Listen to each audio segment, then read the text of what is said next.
ओम देवी चंद्र घंटाय नमः। जय माँ चंद्र घंटा।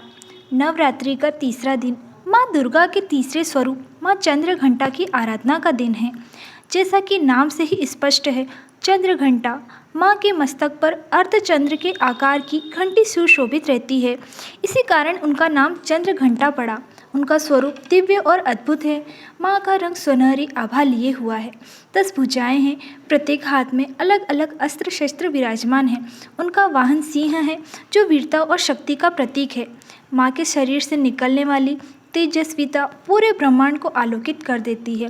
उनका घंटानाद दुष्टों के लिए मृत्यु का निमंत्रण है और भक्तों के लिए सौभाग्य, सुख और शांति का प्रतीक है। आइए श्रवण करते हैं माँ चंद्र घंटा की अद्भुत कथा। बहुत समय पहले जब असुरराज महिषासुर ने तीनों लोकों पर अपना अधिकार कर लिया था, तब सभी देवता अत्यंत भयभीत हो गए।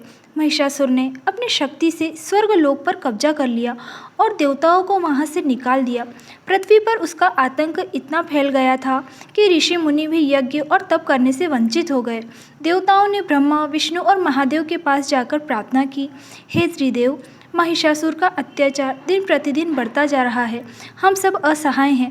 अब केवल आदि शक्ति ही हमें बचा सकती है। ये सुनकर त्रिदेवों के तेज से एक दिव्य देवी प्रकट हुई। उन देवी के अंग अंग से तेज की आभा निकल रही थी। सभी देवताओं ने अपने अपने अस्त्र शस्त्र उस देवी को अर्पित किए। शिव जी ने उन्हें त्रिशूल दिया, विष्णु जी ने उन्हें सुदर्शन चक्र दिया, इंद्र ने उन्हें वज्र प्रदान किया, वरुण ने शंख दिया, कुबेर ने खड्ग और ढाल दी, सूर्य ने उन्हें तेजस्विता दी और अग्निदेव ने शक्ति प्रदान की।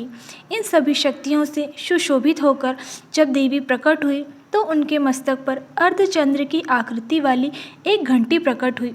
उस घंटा से जब नाद गूंजा तो तीनों लोग कांप उठे। असुरों के हृदय में भय समा गया और देवताओं के मन में उत्साह और शक्ति का संचार हुआ। यही स्वरूप माँ चंद्र घंटा के नाम से प्रसिद्ध हुआ। जब माँ चंद्र घंटा युद्ध भूमि में सिंह पर सवार होकर पहुंची तो उनका स्वरूप देख असुर भयभीत हो उठे। माँ के कराल स्वरूप और सिंह की गर्जना से रणभूमि थर्रा उठी। महिषासुर की सेना लाखों की संख्या में थी। चारों ओर नगाड़ों का शोर और तलवारों की खनक गूंज उठी, परंतु माँ चंद्र घंटा के तेज के सामने असुर टिक न सके। माँ ने अपने त्रिशूल से असंख्य राक्षसों का संहार किया, तलवार से दैत्यों को परास्त किया और घंटानाद से हजारों असुर मूर्छित होकर धरती पर गिर पड़े। देवताओं ने यह दृश्य देखकर माँ की जयकार की। जय माँ चंद्र घंटा, जय माँ दुर्गे। युद्ध कई दिनों तक चलता रहा। माँ चंद्र घंटा ने असुरों को परास्त कर देवताओं को उनके अधिकार वापस दिलाए। इस प्रकार समस्त संसार पर पुनः धर्म और न्याय की स्थापना हुई।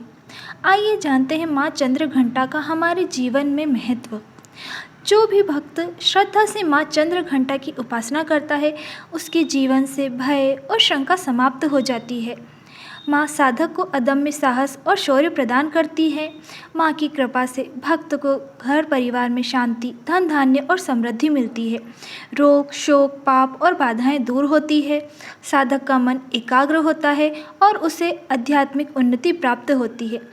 कहा गया है कि माँ चंद्र घंटा की उपासना करने से भक्त के जीवन से अदृश्य भय भी नष्ट हो जाते हैं और वह निर्भय होकर जीवन में आगे बढ़ता है। हे माँ चंद्र घंटा, आपकी इस अद्भुत और करुणामय स्वरूप का स्मरण करके ही हृदय से भय और अंधकार दूर हो जाता है। आपके घंटानाद से संसार के सभी पाप और दुख नष्ट हो जाते हैं। हम सब आपके चरणों में प्रणाम करते हैं और प्रार्थना करते हैं कि आप हमें धर्म के मार्ग पर चलने की प्रेरणा दें, हमारे जीवन को साहस, शक्ति और निर्भयता से परिपूर्ण करें। जय माँ चंद्र घंटा, जय माँ दुर्गा, जय माता दी।